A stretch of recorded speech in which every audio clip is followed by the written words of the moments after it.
Ya, pertama saya ingin memberikan sebuah gambaran nih kepada kawan-kawan bahwa sejatinya kita hidup ini seperti orang yang sedang mengisi kolam yang bocor. Ya. Mengisi kolam yang bocor, masing-masing kita itu punya tugas mengisi kolam, ya, mengisi kolamnya, tapi kolamnya bocor. Itu jadi masalah sendiri bagi kita kan. Jadi kita, dan orang yang isi kolam itu kolam renang ya, bisa anggap kolam renang, ikan atau apa kolam lah, yang bisa lah kolam ya. Ya. Putus suaranya. Ya, putus-putus suaranya. Oke, baik. Mungkin kurang dekat ya, Bang ya. Ya, baik. Jadi saya ingin berikan gambaran pada kawan-kawan bahwa kita semua hari ini itu sedang mengisi kolam bocor, ya. Kita sama-sama hari ini punya tugas mengisi kolam bocor. Ya anggap aja kolamnya kolam ikan kah yang besar lah, atau kolam renang katakan gitu.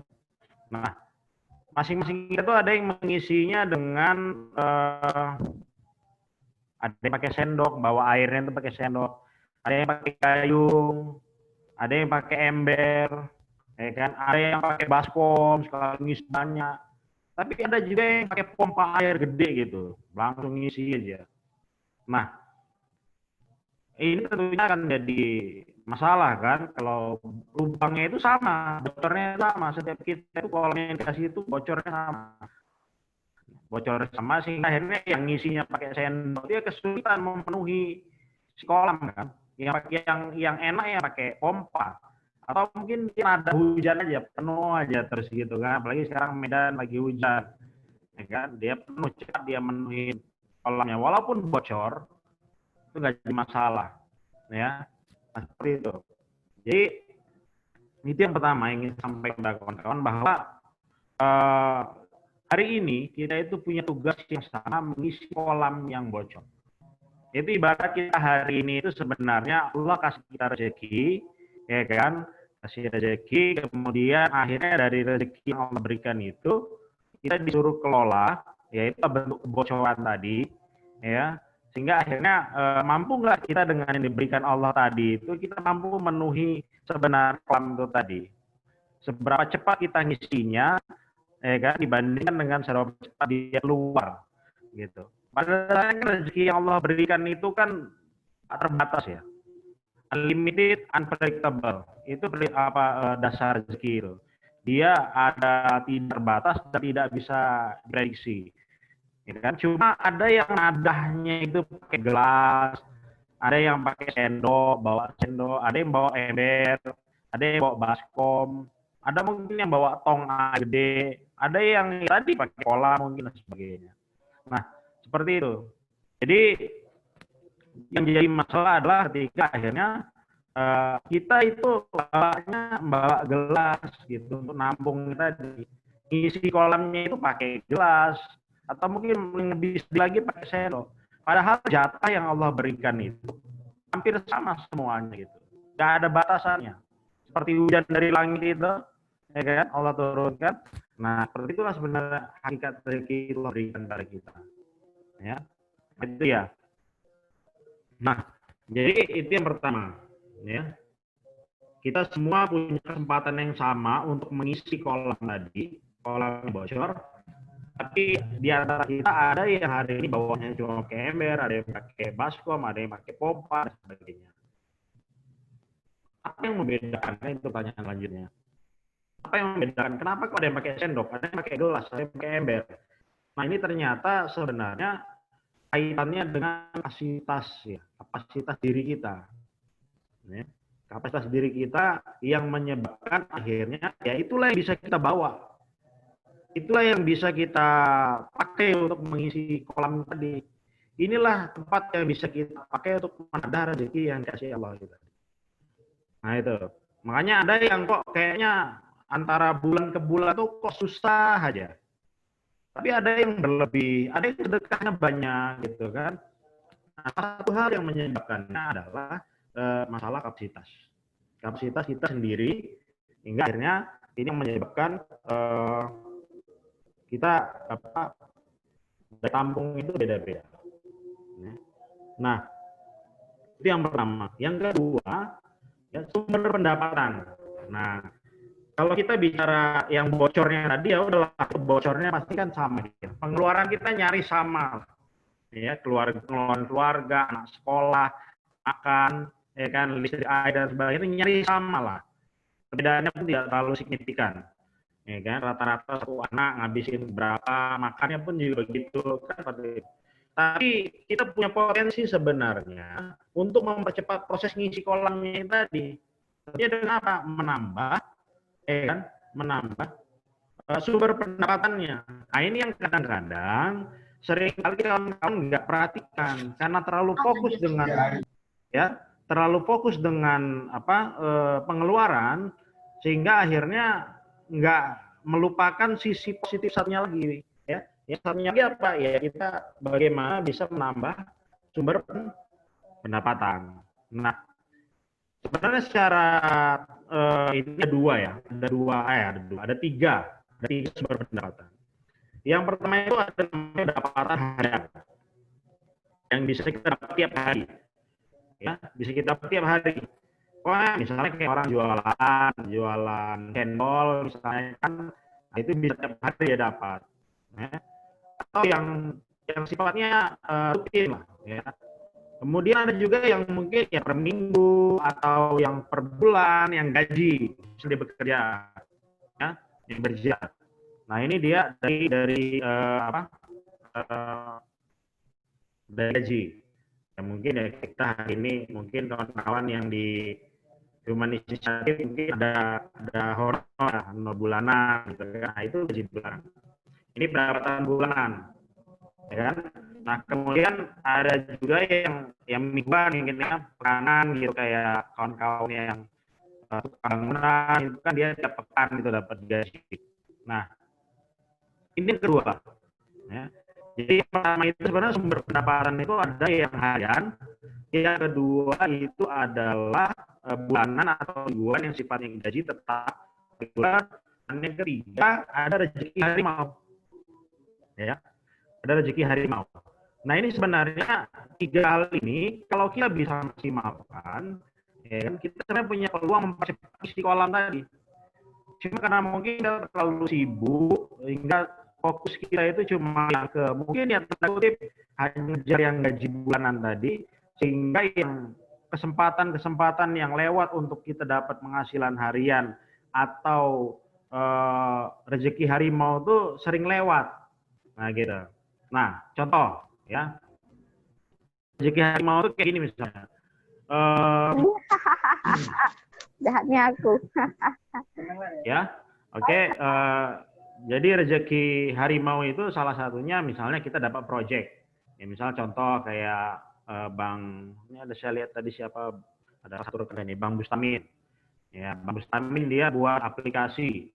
Gaji beliau kan hari ini ada kerja juga, misalnya ada kerja di salah satu perusahaan ya. Nah itu gaji bulanan, nah itu gaji yang reguler. Tapi beliau juga punya proyek sampingan. Dulu ada main di pupuk, kemudian PKS, ngolah limbah, ya kan, kemudian sekarang ada buat aplikasi. Nah ini kan sifatnya dia nggak tentu, tapi sekali dapat gede.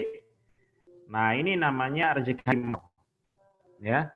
Jadi ini yang perlu kawan-kawan coba gali lagi sumber-sumber pendapatan yang mungkin bisa didapatkan lagi setelah selain yang rutin dapat. Ya kalau misalnya kita kerja bulanan, kita bisa dapat lagi yang lain yang harian. Apa kita mulai tanda kutip jualan? Kan ada banyak sekarang yang bisa kita lakukan untuk mendapatkan tambahan penghasilan tanpa harus meninggalkan pekerjaan yang lama. Yang bisa dikerjakan setelah waktu misalnya. Terutama untuk ada beberapa misalnya contoh nih. Jadi kayak saya itu sekarang kan buat artikel nih, buat artikel tentang jasa renovasi rumah, jasa atap, baja ringan, ya kan? Dari artikel ini itu orang nelpon, memang nggak tiap hari, ya kan? Sebulan bisa 5 sampai 10 telepon masuk, dari itu bisa closing, bisa deal 2 sampai 3 pekerjaan. Jadi kan satu rumah itu ya katakanlah 15 sampai 20 juta misalnya nilai proyeknya, ya kan? Nah ini kan nggak perlu kita kerjain tiap hari. Saya cuma ngerjain artikelnya sekali 2 kali, kemudian akhirnya artikelnya bekerja sendiri, ya kan? Apalagi dengan dunia digital itu menjadi sangat mudah, gitu kan? Nah hal-hal seperti ini yang bisa kawan-kawan pelajari lagi, yang bisa nanti digunakan sebagai tanda kutip untuk naikin kapasitas. Kan kita datang nampung rezeki Allah itu nggak melulu pakai dus atau ember, tapi kita ganti pakai tempat yang lebih besar gitu. Sehingga akhirnya apa ya? Memang kita pantas diberi atau menerima penghasilan yang lebih besar dan itu bisa mengisi kolam kita yang bocor tadi lebih cepat. Nah, seperti itu. Ya. Jadi itu ya tiga sumber pendapatan. Ya. Jadi yang pertama tadi yang harian, ya potensinya tetap bisa ada harian, misalnya jualan online juga bisa itu harian, jadi reseller produk apa gitu yang kemudian kita nggak perlu ngurus, ya nggak perlu ngurus sistemnya. Misalnya nggak perlu ngurus produknya, udah ada yang ngurus produknya, kemudian akhirnya produknya ada yang ngirimkan. Pokoknya kita tinggal ngirimkan invoice saja ke admin pusat yang ngurus semuanya, kita tinggal terima pembayaran dan transferan itu kan tidak terlalu menyita perhatian, ya nggak perlu ini. Kemudian kalau misalnya sudah agak banyak, kita udah mulai bisa kan rekrut satu admin untuk membantu kita ngurus orderan ini. Tapi awal-awal yang rezeki harian seperti ini bisa dimulai, ya kan? Yang paling gampang misalnya apa? Mungkin ada kawan kita jualan baju, ya kan? Kemudian hanya posting di sosial media kita, ada yang komen, kita lempar ke admin dia, admin dia ngurus, ya kan dikirim, kita terima bayaran dan bayaran ke klien kita gitu. Nah seperti itu kan bisa kita lakukan sehari-hari. Atau buku misalnya sekarang kan banyak ya buku-buku yang dijual secara online ya, tanpa modal. Dan itu bisa kawan-kawan gunakan sebagai strategi untuk menambah pendapatan. Ya, karena bagi saya lebih mudah ya, lebih mudah nambah pendapatan timbang ngerem mengeluarkan. Ya, lebih bagus kawan-kawan nambahin pendapatan ketimbang harus ngerem pengeluaran. Jadi ya, biasanya di situ kalau saya lebih suka begitu. Ya, jadi bagus mulai sekarang list tuh yang bisa kita dapatkan per hari apa nih. Kalau kita punya kawan yang jualan baju, jualan buku, jualan jilbab, apalagi jualan madu kan misalnya atau apa, itu list aja dulu. Mana yang mungkin? Kan akhirnya kita cuma posting, kemudian akhirnya dari postingan itu ada yang order, bisa kita lempar ke admin mereka yang ngurus. Nah itu. Kalau ada yang bisa dilakukan seperti itu, bila kesempatan itu, apalagi kalau tanpa modal, ya seperti itu. Itu yang hari ini. Kedua tadi yang regular ya udah kita kalau misalnya hari ini kita udah bekerja, ya lama syukuri dulu. Nah, memang banyak juga saudara kita yang hari ini sudah kehilangan pekerjaan gitu kan. Nah, itu yang kedua ya kan, rezeki yang sifat reguler dari gaji bisa mingguan, bisa bulanan, dan yang ketiga adalah rezeki harimau. Ini yang sifatnya project yang mungkin datangnya mungkin ya bisa 3 bulan, bisa 6 bulan sekali atau setahun sekali, tapi jumlahnya besar, ya jumlahnya besar. Nah ini bisa kita gunakan untuk hal-hal yang sifatnya mungkin nanti investasi lah ya. Nah ini nanti kita bicara yang kedua. Ya, ini bagian yang kedua. Jadi bagaimana kita meningkatkan jumlah pendapatan kita. Ya, karena kita hari ini sedang mengisi kolam yang bocor. Ya, daripada kita fokus mikirin pengeluaran yang nggak bisa direm, lebih bagus kita mikirin gimana menambah pendapatan ya dari sumber-sumber yang mungkin bisa kita dapatkan. Itu dia yang kedua. Yang ketiga, nah ini baru kita bicara soal pengeluarannya. Nah, bicara soal pengeluaran, ya kawan-kawan sebenarnya Ada banyak tips ya yang bisa kawan-kawan lihat di internet, bisa dipelajari. Tapi selama ini saya membagi pengeluaran itu menjadi menjadi tiga bagian utama. Ya, yang pertama itu adalah apa namanya bagian Allah ya, bagian Tuhan, ya bagian Allah. Jadi yang pertama adalah bagian dari untuk Allah. Nah, itu nilainya bisa 2,5 sampai 10%. Ya ini bisa kita dalam bentuk zakat kalau memang hartanya kena zakat. Yang kedua itu untuk sedekah, ya. Apalagi kalau misalnya di Human Inisiatif kan kawan-kawan bisa sedekah ke sana. Mereka mengelola infak ya kan, bisa diarahkan untuk kegiatan-kegiatan yang lebih produktif ya daripada misalnya kita sekedar ngasih ke apa ya pengemis di tepi jalan gitu kan. Nah ini dengan adanya lembaga seperti Human Inisiatif ini sebenarnya memudahkan kita untuk bersedekah dan lebih tepat sasaran ya. Jadi ini yang pertama, bagian pertama dari pengelolaan keuangan yang pengeluaran itu adalah yang pertama adalah namanya untuk Allah ya, untuk Tuhan ya. Nilainya 2,5 sampai 10% ya. Mau lebih ya boleh aja, tapi ya ini yang ideal aja lah ya. Kita bicaranya 2,5 sampai 10%. Nah, kemudian yang kedua, untuk investasi atau bayar utang. Ya, kalau masih punya utang, bayar utang dulu. Ya, persentase antara dua hal ini bisa dibagi. Kalau memang nggak ada utang, ya udah keluarkan untuk investasi. Nilai itu ya 10 sampai 30% maksimalnya. Nah, jadi yang kedua juga masih utang, ya utang dulu. Ya, sampai lunas, baru kemudian investasi. Nah, ini bagian yang kedua. Setelah dari untuk Allah, yang kedua ini dah investasi dan utang. Nah, investasi itu bisa mana? Ada banyak, kan? Mulai yang paling gampang itu adalah proteksi nilai dulu. Mulai dari emas, ya, yang paling gampang. Beli emas, cicil aja emas terus, beli emas sebanyak mungkin. Kan? Mau berapapun harga aja, jangan mikir aduh lagi mahal mas sekarang, tunggu turun, nggak usah mikirin, pokoknya ada uangnya beli ya, ada uang beli. Nah, kemudian nanti kalau emasnya banyak, nah itu emasnya itu dikonversi ke properti, bisa beli tanah, beli rumah ya, hingga itu nanti bisa lebih produktif, jadi nilai emasnya nggak turun ya. Emas nanti dikonversi jadi dijual jadi tanah gitu. Ya.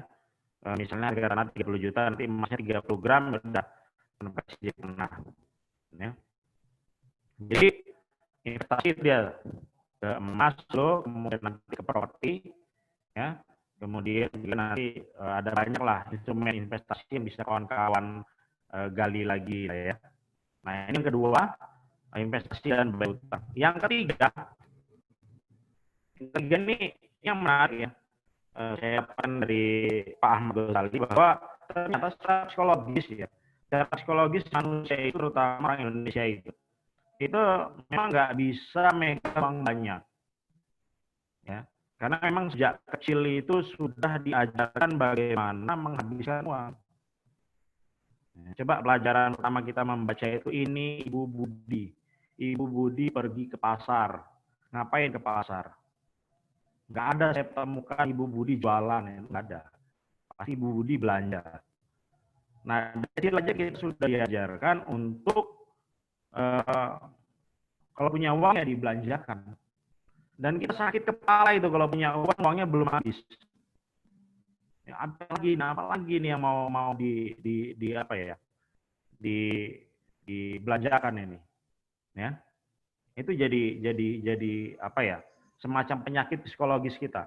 Nah, jadi Pak Ahmad Ghazali itu mengajarkan pada kita untuk ya udah nggak usah nggak usah dihemat-hemat, kalau yang sisanya tadi yang penting untuk Allah udah keluar, investasi dari utang udah selesai ya, yang terakhir itu ya habiskan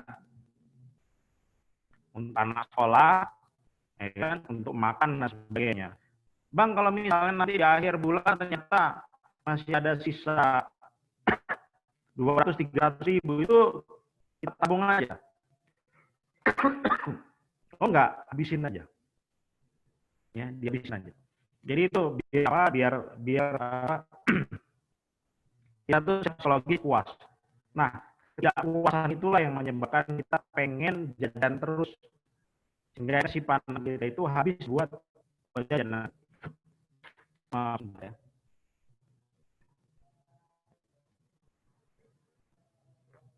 Nah, jadi kalau kita sudah habiskan itu, kita puas secara psikologis, sehingga ini kalau kita ngelihat uang atau ngelihat kita punya simpanan itu kita jadi biasa aja. Ya, jadi lebih biasa aja karena emang ya udah kok dihabisin sebelum-sebelumnya. Nah, itu yang ingin kita capai. Ya, sebuah kebiasaan baru, ya. Yang pertama kita biasa sedekah, ya. Yang kedua kita biasa berinvestasi, yang ketiga kita terbiasa juga untuk mengganggu yang sebelum-sebelumnya. Karena ya udah tadi udah dikuatkan jiwanya, dengan yang sisanya ini bisa dihabiskan. Jadi yang sebelum-sebelumnya apa? Untuk sedekah dan investasi itu nggak akan diganggu lagi. Kalaupun nanti uang investasi itu kita kelihatan uang sama kita, wih ada banyak nih, kita nggak mudah tergoda lagi untuk melakukan hal-hal yang produktif. Kita akan lebih hati-hati, pikirnya gimana ini bisa jadi investasi aja atau investasinya bertumbuh, nanti hasil investasinya dinikmati lagi, nggak masalah. Tapi yang tadi awalnya buat investasi itu jangan diganggu. Itu dia. Ya, kalau ditanya tipsnya bagaimana akhirnya pengelolaan pengeluarannya tadi. Jadi untuk Allah itu usahakan bagaimana dikeluarkan selalu, ya, walaupun nilainya hanya 2,5%. Saya kemarin beberapa kali saya dapati saudara kita yang butut ya, naik sepeda sambil neng karung di belakangnya, kemudian ketika lewat masjid itu masukin uang gitu kan. Kemudian karena kebetulan tongnya itu masih kosong, seintip, wah 2.000. Bukan nilainya, tapi kemauan beliau untuk menyisihkan itu tadi yang patut diapresiasi gitu kan.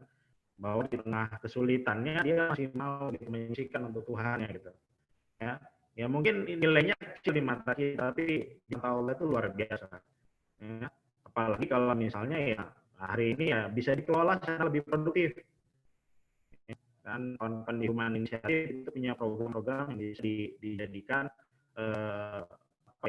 sarana untuk membuat sedekah-sedekah kita itu lebih produktif. Ya. Jadi nggak sekedar bantu terus hilang gitu kan. Tapi bagaimana juga dia bisa bertumbuh sustain gitu kan. Nah, kemudian yang pertama, yang kedua untuk investasi tadi juga jangan sampai lupa, yang ketiga baru dihabiskan. Ya. Nah, itu dia yang 3 poin yang ingin saya sampaikan ya. Enaknya kita ini sambil ngobrol aja ya Mbak Livia ya. Jadi lebih enak kita ngobrol sambil apalagi udah jam 9 malam, kalau dengerin cerita nanti ngantuk gitu, ngobrol mungkin lebih enak. Mungkin itu saja dulu sedikit pengantar dari saya. Saya kembalikan pada moderator Mbak Livia. Assalamualaikum warahmatullahi wabarakatuh. Waalaikumsalam warahmatullahi wabarakatuh. Menarik sekali ya pembahasan terkait keuangan ini, gitu, khususnya di masa pandemi. Nah, jadi rekan-rekan semuanya, silakan mungkin sudah bisa untuk menyiapkan pertanyaan, gitu ya. Saya satu hal, Bang, yang kepikiran soal pengeluaran ya. Tadi ada beberapa poin yang disampaikan. Juga quotes menarik ya yang malam hari ini mungkin bisa saya simpulkan, daripada memikirkan pengeluaran yang tidak bisa direm, lebih baik memikirkan penambahan pemasukan. Nah, ini menarik nih untuk dikaji lebih dalam gitu.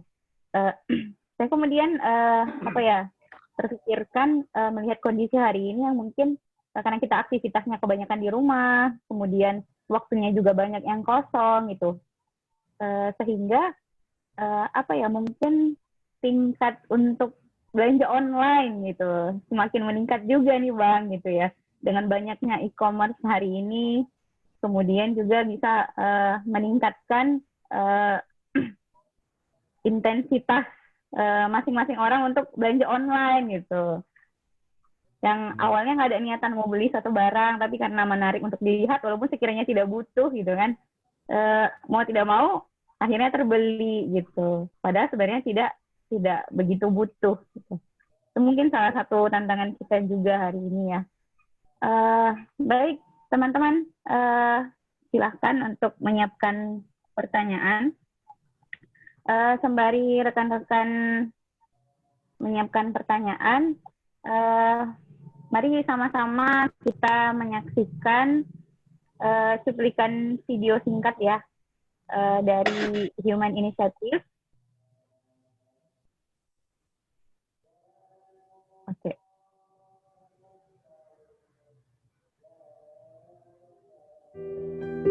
Kami adalah PKPU Human Initiative.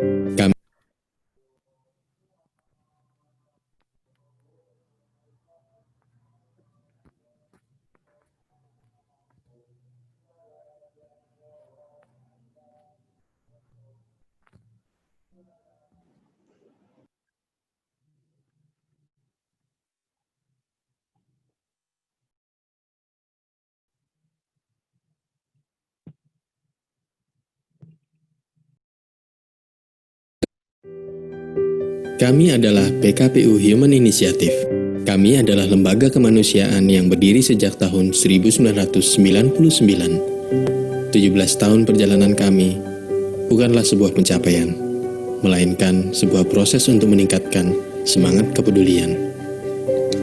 Sebagai lembaga yang telah mendapat pengakuan dari PBB, kami hadir membawa visi, yaitu menjadi lembaga kelas dunia yang terpercaya dalam membangun kemandirian.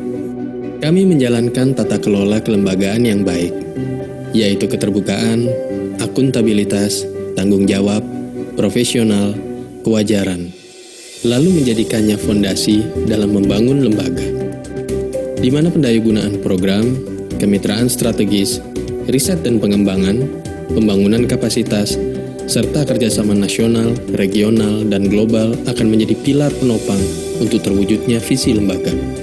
Prinsip kami adalah mengedepankan hasil yang terukur, partisipatif, kolaboratif, dan keberlanjutan proses.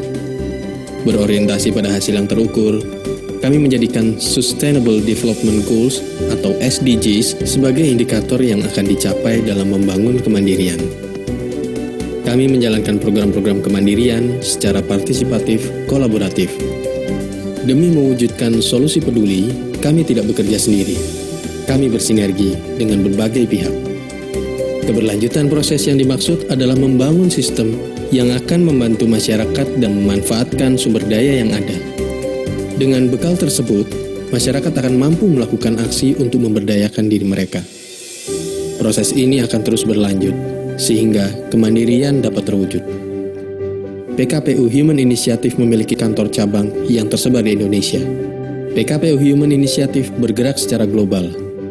Selain berkontribusi untuk Indonesia, kami juga berkontribusi untuk dunia internasional. Kami memiliki kantor cabang yang tersebar di beberapa negara. PKPU Human Initiative memiliki 3 sektor unggulan, yaitu Initiative for Empowerment, Initiative for Disaster, Initiative for Children. Langkah yang pertama kali kami lakukan untuk masyarakat adalah pemenuhan kebutuhan dasar, kemudian mengembangkan kapasitas masyarakat, sistem dan kelembagaan, serta infrastruktur. Keempat langkah tersebut akan meningkatkan kualitas hidup, sehingga masyarakat mampu mencapai kemandirian.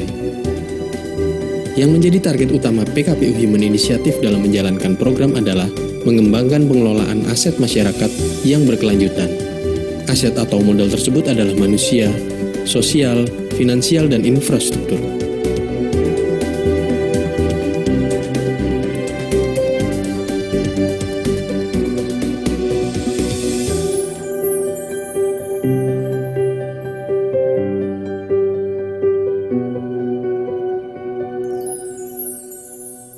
PKPU Human Initiative membangun masyarakat mandiri, mewujudkan solusi peduli.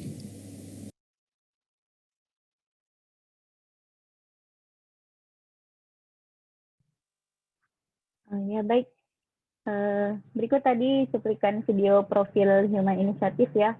Mungkin bagi teman-teman yang belum pernah dengar Human Initiative, semoga setelah ini sudah kenal. Baik, kita cek kolom chat dulu ya. Kira-kira apakah ada yang sudah mengetik pertanyaan? Ya, belum ada ya. Nah, rekan-rekan jika ingin bertanya bisa langsung open mic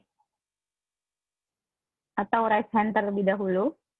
Dipersilahkan.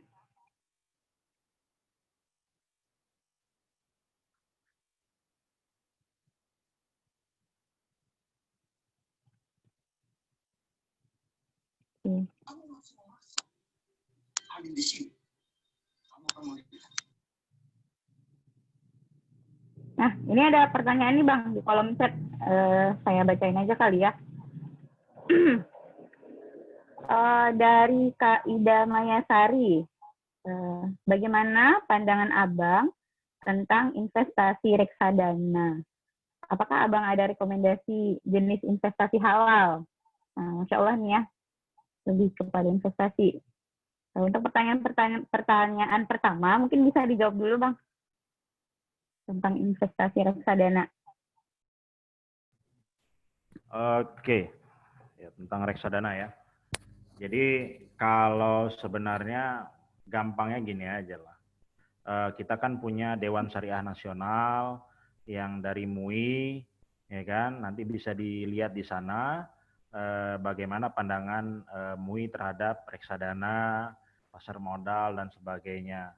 Karena mereka sudah punya solusinya sendiri, ya. Jadi kalau yang pernah saya pelajari, kalau DSN itu memang udah mengeluarkan boleh ya ada reksadana syariah, ya reksadana syariah itu nanti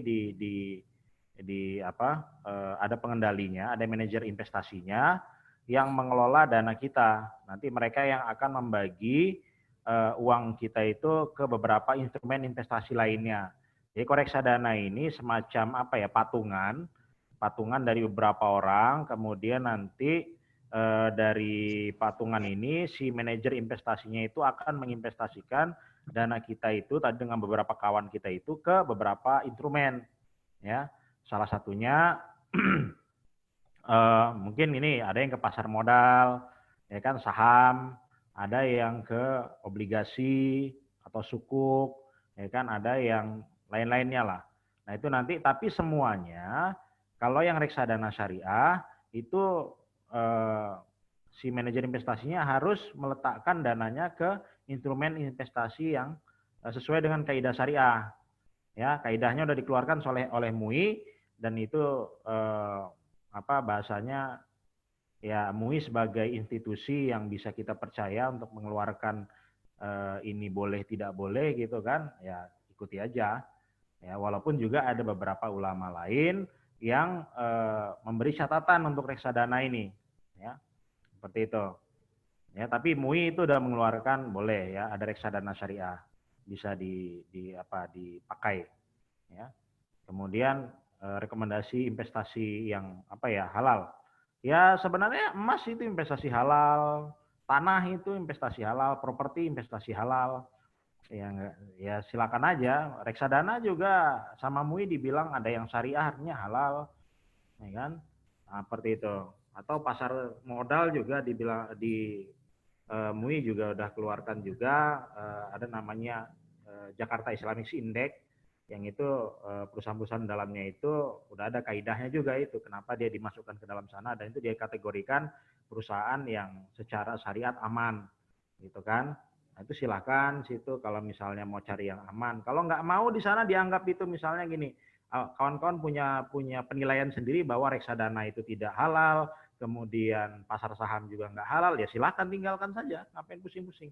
Yang halal kan banyak, mau investasi emas, mau investasi ke usaha sendiri, investasi ke usaha kawan, dan lain-lain banyak lah, ya seperti itu. Kira-kira gitu ya, mudah-mudahan menjawab ya. Oke, selanjutnya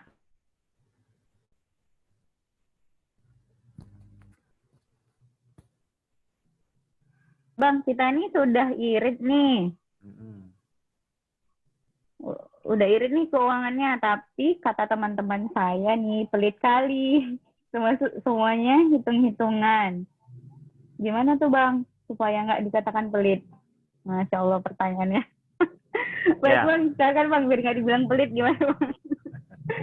Ya sekarang gini, kalau kita mau menyenangkan semua orang ya pusing kepala ya kan. Kan begitu. Karena memang kalau mau jadi orang gila itu senangkan semua orang memang. Ya, senangkan aja semua orang. Ya, kalau kita nggak mau dibilang sama orang-orang pelit ya udah senangkan aja mereka semua. Tapi apakah dengan begitu hidup kita jadi selamat? Kan nggak juga. Jadi ya makanya saya bilang tadi juga, saya katakan tadi ada di pertemuan sebelum ini, ya cuek aja gitu. Mau dibilang apa ya hidup-hidup kita kok, apalagi dengan kondisi sekarang apa mereka mau peduli sama kita? Kalau misalnya kita nggak pelit sama mereka, apa mereka nggak pelit sama kita, mau berbagi juga sama kita. Kalau kita susah, kan? Seperti itu.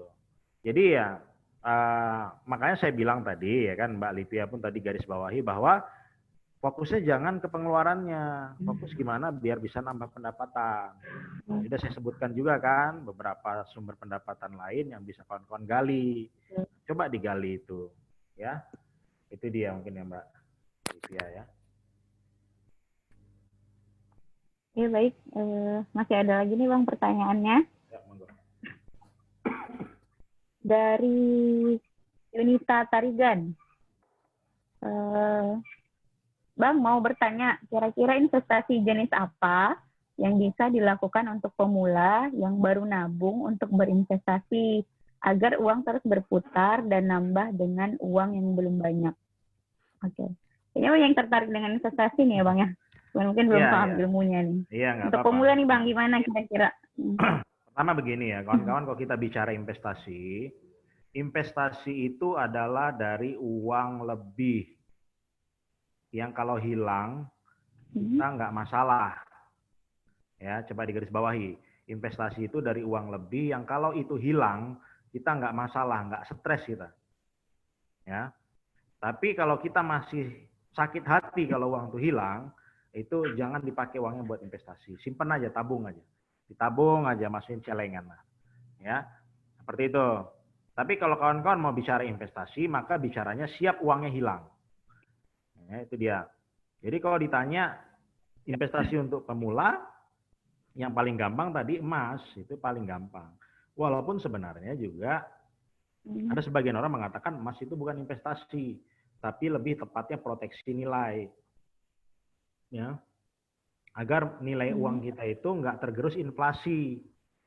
Ya kan? Pernah dengar lah inflasi ya. Inflasi itu penurunan nilai uang. Ya kan? Itu kan karena salah setting dari pemerintah gitu kan. Jadi kalau bahasa ininya, inflasi itu pajak atau retribusi yang dikutip pemerintah kepada seluruh rakyat sebuah negeri, ya baik kaya maupun miskin, secara tidak sadar, ya kan? Terselubung, ya karena kesalahan mereka dalam menentukan kebijakan ekonomi, kebanyakan begitu. Ya, jadi biar nggak tergerus inflasi, ya udah mulai aja dulu dari nabung emas, ya. Nabung emas kalau walaupun secara ini kan ada beberapa pendapat lah mengenai emas, boleh nggak beli online dan sebagainya, ya kalau bisa beli aja cash, ya beli cash kemudian simpan dari gitu aja. Nanti kalau misalnya belum cukup uangnya, masukin aja celengan, siapin aja celengan di rumah, ya kan 10.000 gitu. Nanti satu gram emas berapa? 900.000. Nanti udah pas 900.000, bongkar celengannya, beli 1 gram. Habis itu kemana Bang? Lempar aja ke atas lemari. Ya, jangan diingat-ingat lagi. Nanti kapan butuh baru dilihat lagi. Ya, nanti baru harga emas udah 5 juta, kita belinya 900.000 nih. Kan gitu. Saya dulu waktu nikah, istri saya minta 1 dinar, 1 dirham maharnya ya. Dulu saya beli 1 dinar itu 10 tahun yang lalu tuh 1,750. 1.750.000. Hari ini 1 dinar itu 4 juta. Ya, 4 juta. Berapa tuh kenaikannya? 10 tahun. Ya. naiknya 3 juta, ya kan? 3 juta 4 kali lipat ya. 3 kali lipat. 3 kali lipat artinya per 3 tahun itu dia naik 2 kali lipat. Nah, itu dia. Emas saja udah cukup lah untuk pemula ya. Nggak usah mikir yang aneh-aneh, nggak usah mikir saham, nggak usah mikir nanti itu nanti. Ya, kalau udah emasnya udah 100 gram, udah kena zakat, nah baru kita bicara yang lain. Ya, kalau belum sampai 100 gram, belum bayar zakat emasnya, nggak usah cerita dulu. Yang lain ya kan. Nanti kalau udah kena zakat nih emasnya, nah baru kan berlebih artinya udah kan. Nah, kalau udah berlebih baru kita bicara yang lain. Ada banyak nanti sebenarnya instrumennya, itu dia ya. Itu yang aman itu aja ya. Emas aja dulu mulainya. Oke, ada lagi? Ada lagi nih Bang. Banyak nih kayaknya. Ya, nggak apa-apa. Dari Nia Geminda. Terima kasih Bang sudah berbagi ilmunya. Alhamdulillah. Sekarang saya mulai membagi keuangan seperti yang Abang sampaikan tadi. Yang ingin saya tanyakan, terkadang ketika ketiganya sudah dibagi, kemudian sisanya dipakai untuk keinginan saja. Tapi ternyata terkadang ada kebutuhan mendadak. Bagaimana menyikapi ini, Bang? Silakan, Bang. Iya, kebutuhan mendadak. Kayak mana contohnya itu? Kebutuhan mendadak tuh kayak mana? Contohnya? Mungkin sama ini uangnya sering dipakai untuk memenuhi hasrat keinginan gitu. Belanja sesuatu yang diinginkan gitu. Tapi suatu ketika ada kebutuhan mendadak yang itu mungkin ya seharusnya lebih diutamakan, lebih diprioritaskan. Gitu. Ya, makanya kan tadi kan dia ada yang sifatnya investasi ya. Investasi itu memang kan itu sebenarnya tanda kutip itu dana cadangan itu. Ya, kenapa akhirnya dana investasi ini kalau memang dia belum bisa kita belum punya instrumen investasi yang ya mungkin ya ke tempat yang lain, misalnya invest ke usaha kawan gitu kan, kawan buka laundry kita invest 1 mesin misalnya, atau kawan buka outlet kita invest separuhnya gitu. Kalau belum cukup itu kan kita bisa simpan dalam bentuk emas tadi kan saya bilang. Nah, emas ini kan bahasanya proteksi nilai tadi kan. Jadi kalau memang saya dengan istri juga kita itu ada sejumlah emas yang memang kita proteksi untuk persiapan kesehatan gitu. Ya. Jadi kalau misalnya nanti anak melahirkan standar yang paling tinggi berapa? 25 juta gitu kalau misalnya sesar ya kan. Ya udah kita siapkan 25 juta itu berapa emasnya? 30 gram misalnya. Ya udah siapkan aja 30 gram. Nabunglah kita untuk 30 gram itu. Nah, setelah kita nabung 30 gram, ya itu simpan itu untuk proteksi kalau misalnya sakit. Apalagi, misalnya untuk apa? Untuk sekolah anak. Ya. Sekolah anak berapa biayanya nanti? Katakan misalnya ya ternyata 30 juta juga lagi, 30 gram lagi. Ya tabung lagi kita. Kejar 30 gramnya, taruh, udah simpan aja, biarin aja untuk nanti. Ya. Sebenarnya nggak ada kebutuhan mendadak itu. Ya. Cuma karena memang kita nggak merencanakan hidup kita aja. Kalau kita rencanakan sebenarnya kan kita itu kan manusia itu Allah itu berdasarkan persangkaan hambanya. Kalau kita bersangka bahwa kita akan melakukan ini kan yang terjadi itu juga kan. Karena memang Allah akan kabulkan doa-doa kita aja. Ini karena kita nggak siap-siap aja, makanya karena nggak direncanakan hidupnya, makanya kebanyakan kok kayaknya mendadak-dadak semua ya kan. Nah, seperti itu. Jadi coba Mbak Nia tadi ya, coba direncanakan lagi. Ini saya mau melakukan ini, udah dikonversi ke emas aja yang paling gampang. Nanti kalau misalnya muncul kebutuhan itu ya tinggal emasnya aja dijual atau digadai atau apa gitu ya, karena bisa jadi cash ya. Nah, seperti itu, ya. Jadi kalau ditanya gimana nyikapinya ya, coba dikonversi ke emas lah mulai dari sekarang, ya. Sehingga akhirnya kebutuhan-kebutuhan yang memang terkesan tadi mendadak itu bisa terkendali lah, ya, bisa terkendali. Kira-kira gitu, Mbak. Oke. Oke, Bang. Ini ternyata ada pertanyaannya terselip di bawah tadi. Ya. Kemudian cara seperti apa saja yang mungkin bisa kita lakukan untuk memperoleh rezeki harimau, Bang? Masih dari penanya yang sama tadi, Kak Nia. Ya, biar dapat rezeki harimau ya pertama harus kawanan sama harimau. Berkawanlah sama harimau ya kan. Dalam artian gini, coba kita bergaul lah dengan orang-orang yang biasa melakukan hal-hal besar. Kalau kita biasa ngumpul dengan orang-orang yang biasa melakukan kecil, ya hasilnya juga kecil-kecil. Tapi kalau kita biasa berkumpul dengan orang-orang yang biasa membicarakan hal-hal besar, biasanya kita sering kecipratan. Nah, seperti itu dia. Jadi, kenapa kita hari ini kok merasa rezekinya kecil-kecil aja? Boleh jadi angka yang di kepala kita itu angkanya kecil-kecil. Ya, bisa jadi angka yang ada di kepala kita itu kecil. Tapi kalau kita bisa bergaul dengan orang-orang yang biasa berpikiran besar atau punya apakah pembicaraan-pembicaranya angka-angka yang besar, karena kan seperti itu, ya mungkin kita akan kecipratan itu nanti. Ya itu dia ya. Jadi kalau ditanya gimana memperoleh rezeki harimau, ya berkawan dengan harimau. Kira-kira gitu ya. Masya Allah. Bang, ini masih banyak nih pertanyaannya. Iya, nggak apa-apa. Sampai selesai kita jawab. Baik. Ya, siap. Ini pertanyaan ada dari Pak Zul Hidayat. Bang, ada berapa level tahap? Ya.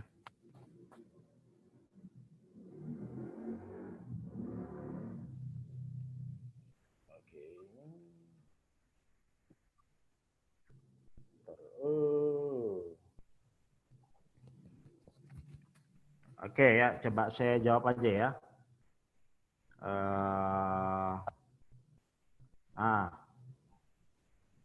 Saya share ya, gini ya. Oke. Ini kelihatan ya. Nah, ini dia ya. Jadi kalau kita mau lihat sebenarnya untuk sampai ke level financial independent ya atau financial freedom itu ya ini tingkatannya. Jadi ada financial foundation, financial security, financial flexibility, financial dependent. Ya pondasinya ya itulah penghasilan kita yang rutin ya. Kemudian kalau security itu kita punya penghasilan rutin plus simpanan yang bisa menjaga kalau dalam kondisi-kondisi yang sulit. Ya, kalau saya biasanya mengkonversi secure itu ketika kita punya simpanan emas minimal 85 gram. Ya, ketika dia kena nisab emas itu ya. Nisab emas 85 gram itu, kita punya simpanan 85 gram itu makanya kita dikatakan selain kita punya penghasilan bulanan atau mingguan yang itu cukup untuk membiayai hidup kita, ya untuk gaya hidup kita atau pengeluaran-pengeluaran kita untuk anak sekolah, makan dan sebagainya, ditambah kita punya simpanan sebesar 85 gram emas minimal. Itu baru dikatakan kita financial security. Ya, financial secure. Jadi aman secara finansial. Ya, punya penghasilan yang enggak kurang ya, tapi dia punya juga simpanan ya untuk memproteksi dirinya itu minimal 85 gram emas. Ya kalau mau lebih bagus. 100 gram Bang, boleh. 200 gram, nggak apa-apa, bagus. Ya. Nah, financial flexible ini dia punya penghasilan rutin, ya. Dia punya simpanan tadi yang 85 gram dan dia mulai punya uang lebih yang dia investasikan dan ya investasikan. Nih kan, makanya itu nah, level bicara investasi itu level ketiga. Kalau belum secure dia nggak usah bicara investasi dulu. Makanya saya bilang investasi itu dia uang sisa yang kalau hilang kita nggak kecil hati lah, nggak stres kita mikirinnya. Ya, misalnya ada uang 30 juta kawan buka usaha kita taruh sama dia terus tiba-tiba bangkrut, kita nggak stres, nah itu kita bagus itu artinya emang udah siap. Tapi kalau misalnya kita masih aduh apa bangkrut pula dia gitu kan, nah itu belum pantas kita investasi artinya. Ya, jadi yang ketiga dia fleksibel, ya Bang. Jadi dia punya penghasilan yang rutin, dia punya simpanan minimal 85 gram emas, dan dia udah mulai belajar investasi. Dia punya uang lebih nih artinya. Udah punya lebih yang kalau dia investasikan hilang ya udah nggak apa-apa. Ya, itu fleksibel. Nah yang ketiga, nah yang keempat, nah ini baru dia financial independent atau financial freedom. Artinya ini dia nih, dia punya penghasilan rutin tetap. Ya, ada penghasilan rutin dia ada. Dia punya simpanan tadi yang minimal 85 gram emas. Dia punya investasi dan investasinya sudah punya hasil dan hasilnya itu bisa membiayai hidupnya sesuai dengan seperti dia yang di pondasinya tadi. Ya. Jadi penghasilan awalnya misal dia punya gaji 4 juta nih di tempat kerjaannya. Kemudian dari 4 juta ini dia kendalikan, dia bisa punya simpanan 100 gram emas. Kemudian ternyata dari ini naiklah karirnya, kemudian dia bisa punya tabungan untuk bisa investasi. Selain 4 juta, simpanan 85 gram, dia punya investasi. Nah, independen itu terjadi ketika dia punya gaji 4 juta, ya, atau gajinya tetap yang tadi masih ada, dia punya simpanan, dia punya investasi, yang hasil investasinya itu sebesar gaji dia. Jadi dengan hasil investasinya aja dia udah bisa hidup gitu, nggak perlu lagi gaji sebenarnya. Ya bahasanya udah ada passive income lah, ya seperti itu. Nah itu dia bang ya tahapan menuju financial freedom ya bang ya. Jadi agak jauh dia memang. Ya. Ini ada penjelasannya di YouTube saya kalau nggak salah kemarin ada pernah saya buat. Nah, nanti dilihat aja ya di YouTube ya. Nah, itu dia. Oke, kira-kira kalian di follow juga ya bang? Gitu. Di follow, di subscribe. Ya boleh kalau mau subscribe. Kita lanjut nih bang pertanyaan berikutnya. Masih banyak dan terus nambah nih. Yap. Kalau misalnya ada simpanan uang sekian puluh juta, baiknya diputar lagi buat dijadikan modal atau dibelikan emas aja dari Umu Maryam. Silakan. Ya. Kalau saya usahanya bisa digedein lagi nggak dengan modal itu? Ya kan, pertanyaan begitu. Kalau misalnya kita jadikan modal lagi, seberapa besar itu usaha nambah lagi? Jadi gini, tadi misalnya kita punya uang 10 juta, investasi kan jadi usaha, kemudian menghasilkan katakan rata-rata 1 juta setiap bulan. Nah, kemudian dari 1 juta itu kita simpan, dapat lagi 10 juta. 10 juta ini bagusnya kita simpan dalam bentuk emas, kita taruh lagi jadi modal, buka outlet baru atau gimana? Kalau misalnya dia tadi bisa menghasilkan yang sama, ya nggak masalah diinvestasikan lagi. Tapi kalau ternyata kita masukin 10 juta lagi ke outlet yang lama, ternyata juga cuma hasilnya segitu, ya ngapain, bagus proteksi ke emas aja dulu. Gitu. Balik lagi sebenarnya, kadang gini, usaha kita memang segitu-segitu aja, nggak bisa digedein lagi. Ngapain kita paksa naruh uang di situ, sementara usahanya nggak bisa lebih gede lagi. Ya kan bagus kita simpan dulu, kemudian akhir nanti ada peluang usaha yang memang memungkinkan untuk bisa lebih besar, bisa kita pakai nanti uangnya ke sana. Seperti itu dia ya. Jadi pertanyaannya gitu, kalau misalnya uangnya dibalikin ke usaha, usahanya bisa ngasilin berapa? Kalau misalnya tadi modal awal 10 juta, kita suntik lagi 10 juta, jadi 2 kali lipat nggak hasilnya? Kalau hasil nggak jadi 2 kali lipat, ngapain? Gitu dia. Bagus disimpan aja jadi emas aja gitu. Kira-kira gitu Mbak Livia ya. Oke, siap. Jadi harus jeli ya Bang ya? Ya emang gitu. Nggak bisa semuanya, lagi bagus nih usaha, kita suntik aja lah. Nyata setelah disuntik nggak ngasilin apa-apa ya, ngapain? Ya kan? Seperti itu dia. Oke, kita lanjut nih Bang. Dari Indra Wahyudi. Bang Kinantan, beda pelit sama irit mungkin beda tipis, tergantung sudut pandang. Gimana menyikapi hal tersebut? Terus gimana tips memprioritaskan kebutuhan dengan keinginan? Ya, Bang. Tadi kan udah dijawab ya, nyikapinya gimana, cuek aja. Ya. Kemudian yang kedua, gimana memprioritaskan kebutuhan dengan keinginan. Ya jelas kebutuhan didulukan lah dari keinginan. Kalau kebutuhan udah selesai, barulah mungkin kalau memang perlu dipenuhi keinginan penuhi. Kalau saya biasanya begini, ya saya sama kawan-kawan saya juga terutama kita punya semacam tanda kutip target ya. Misalnya saya nggak punya jam saya nih, ya kan? Misalnya nih kita suka jam nih, Harga jam itu berapa? Misal katakan pengen punya jam harga 2 juta ya. Jam 2 juta. Untuk bisa kita boleh beli jam itu, kalau kita punya penghasilan sekali dapat itu 100 kali lipatnya. Jadi begitu kita punya dapat project bersih, dapat 200 juta, baru kita boleh beli jam itu. Itu kita buat apa ya? Semacam batasan buat diri kita, ya. Kalau kita mau memenuhi keinginan, itu buat batasan. Misalnya nih, Bang Indra suka apa? Sepeda Bang, Brompton Bang. Nah, Brompton berapa harganya? 30 juta, 40 juta. Coba buat batasan. Saya boleh beli Brompton kalau saya punya simpanan 100 kali lipatnya. Artinya 4 miliar gitu. Baru bisa beli Brompton. Kalau belum, nggak usah Bang. Kan? Karena keinginan doang kan. Bagus Bang beli Eko semua aja Bang yang 3 juta, 4 juta Bang. 3 juta. Kan? Nah, seperti itu. Itu contoh ya Bang ya. Jadi biar nggak memprioritaskan kebutuhan dari keinginan, itu dia buat batasan. Ya, kita boleh memenuhi misalnya kita pengen beli HP ya. Beli HP juga begitu. HP harga 3 juta ya, kalau memang kita mau ganti HP ya punya penghasilan dulu berapa kali lipat dari harga HP-nya gitu. Ya, kalau kita juga dulu buat batasan tuh 10 kali lipatnya.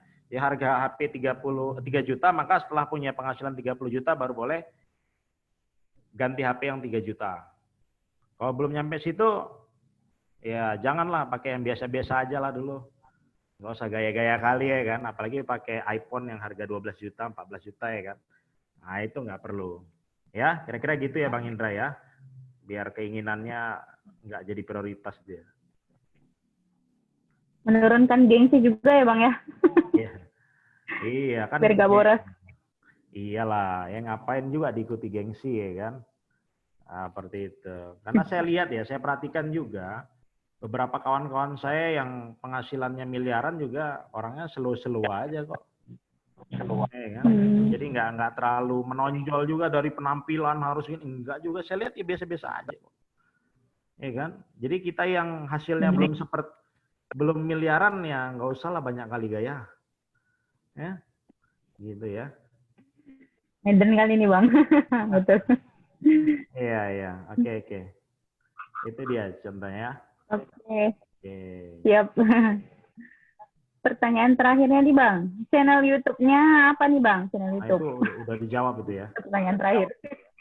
Ya, nanti boleh di langsung ya. Iya. Ya, doakan saya ada waktu ngisinya lagi. Kemarin udah mulai malas ngisinya.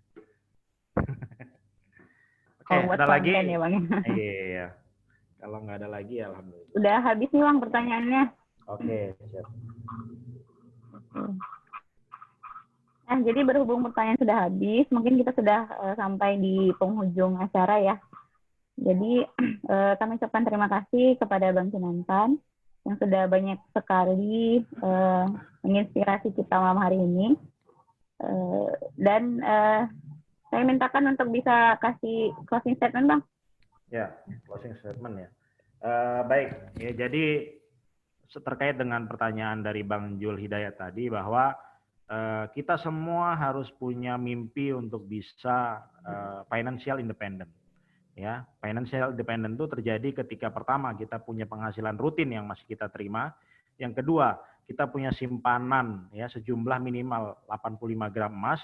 Yang ketiga, kita punya investasi yang hasilnya itu senilai penghasilan rutin kita. Ya, sebagai seorang muslim agar akhirnya apa? Ya, kita kan hampir semua ibadah kita itu biayanya mahal. Ya. Kita puasa yang katanya harus ini aja, itu pengeluaran terbesar justru di puasa nanti itu. Ya kan? Kemudian nanti sholat juga harus pakai pakaian yang bagus. Ya, kemudian haji itu berapa biayanya? Ya kan? Nah, seperti itu. Jadi ibadah-ibadah dalam agama kita itu nyaris butuh biaya semua. Dan harusnya jadi motivasi kita bahwa kita bisa melaksanakan semua ibadah itu dengan nyaman. Ya, walaupun ada dalam talangan, janganlah dipakai lagi dalam talangan itu ya kan. Jadi tetap kita fokus bagaimana kita bisa membiayai semua ibadah kita itu secara full, ya kan? Hingga akhirnya yang kita nggak jadi beban, itu yang paling penting, ya. Dan akan membahagiakan kalau kita semua akhirnya bisa menjadi pemberi zakat semua kan. Jadi sedekahnya itu nggak nanggung-nanggung. Nanti Humanis Inisiatif ngasih proposal, Bang, ini ada program satu desa, satu perpustakaan ini. Satu perpustakaan modalnya butuh 3 juta. Abang berapa perpustakaan? Oh, target berapa perpustakaan? 100, ya udah saya semua, kan enak gitu kan. Jadi nggak payah kan Humanis Inisiatif ngumpulin dana lagi gitu. Ya, dan juga lembaga-lembaga yang lain juga nggak payah gitu. Ya kan? Kalau sampai hari ini masih makin banyak lembaga yang kesulitan, ya itu jadi tanggung jawab kita juga bahwa ke depan kita sebagai seorang muslim harus kuat secara ekonomi sehingga akhirnya kita tuh tidak dipandang rendah lagi ya. Yang jadi PR kita kan itu. Selama ini kita dipandang rendah karena apa? Secara ekonomi kita lemah. Nah, itu yang jadi concern saya juga hari ini. Saya ingin kawan-kawan juga punya melek secara finansial. Bagaimana akhirnya secara finansial kawan-kawan bisa berdaya, ya kan? Paling enggak minimal bisa di-secure lah. Ya, sehingga akhirnya kita jadi wajib zakat yang bisa bayar zakat dari emas kita. Itu aja mungkin, walau alam bisawab. Saya akhiri ya dari saya. Assalamualaikum warahmatullahi wabarakatuh. Assalamualaikum warahmatullahi wabarakatuh. Nah, Masya Allah, sekali lagi terima kasih Bang Kinantan telah berbagi banyak sekali ilmu untuk kita malam hari ini. Iya. Ya. Nah, bahasanya juga ringan ya. Bahasanya sejak awal sudah ringan, dari istilah mengisi pola bocor, kemudian rezeki harimau, dan lain sebagainya. Baik, saya coba ulangi ya quote menginspirasi malam hari ini. Daripada sibuk memikirkan pengeluaran yang tidak bisa direm, lebih baik memikirkan bagaimana menambah pemasukan. Oke. Baik, mungkin cukup sampai di sini ya kegiatan kita pada hari ini. Teman-teman jangan lupa untuk follow Instagram dan sosial media Human Initiative Sumut. Instagramnya ada @humaninitiative_sumut. Facebooknya juga sama Human Initiative Sumut. Dan mari sama-sama kita tutup acara kita malam hari ini dengan lafaz hamdalah. Alhamdulillah alamin. Dan sampai jumpa kembali. Bang Kinantan jangan bosan-bosan untuk ngisi di Human Initiative, Bang. Di kapan-kapan kita undang lagi. Oke. Terima kasih, Bang. Sehat selalu, begitu juga dengan keluarga, dan selalu dalam lindungan Allah Subhanahu wa Ta'ala, begitu juga dengan rekan-rekan semuanya, peserta Zoom kita hari ini. Baik, saya tutup dengan Assalamualaikum warahmatullahi wabarakatuh. Waalaikumsalam.